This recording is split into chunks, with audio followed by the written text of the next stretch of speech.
William Morrow and HarperAudio present We Came to Welcome You, a novel of suburban horror by Vincent Tirado, performed by Iikane.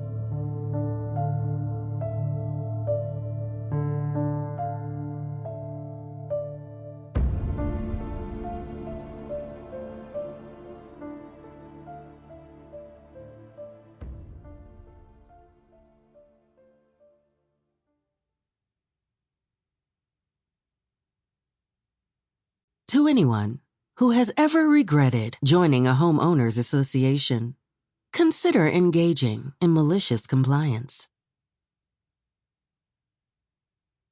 Love thy neighbor as you love thyself. Matthew 22:39. Part 1. The Moving.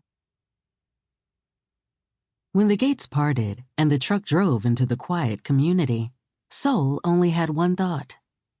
Maneless Grove was exactly like the brochure. The houses were painted the kind of pastel yellow that didn't attempt to assault the eyes, but also wasn't dim enough to recall the image of an infant's spittle.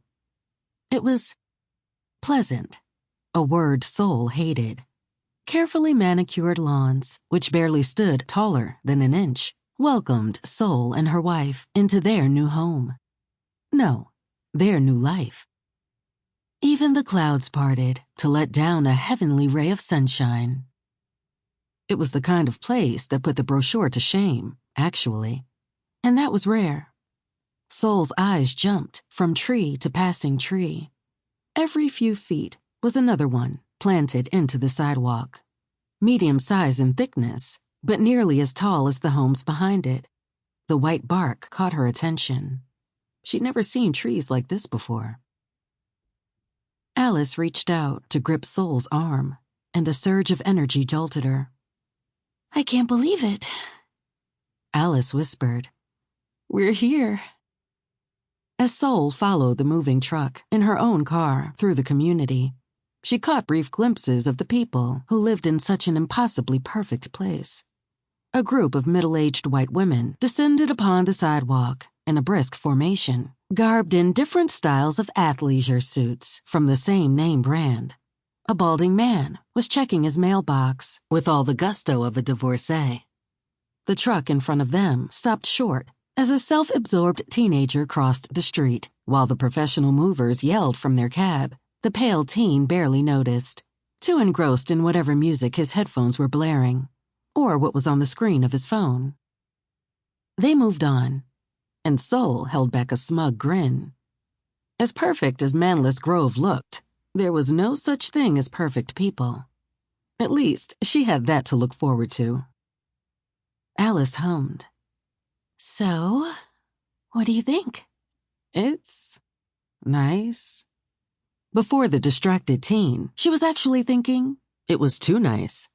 Like it was all a setup, and any moment now, they were going to roll up to one of those prank camera crews that was going to live stream their reaction to the distressing news they didn't actually buy a house, but rather a landfill or an abandoned penitentiary.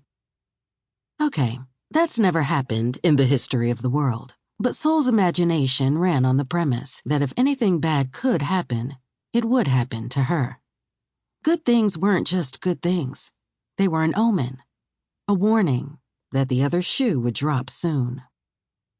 From the corner of her eye, Soul watched Alice give a curt nod.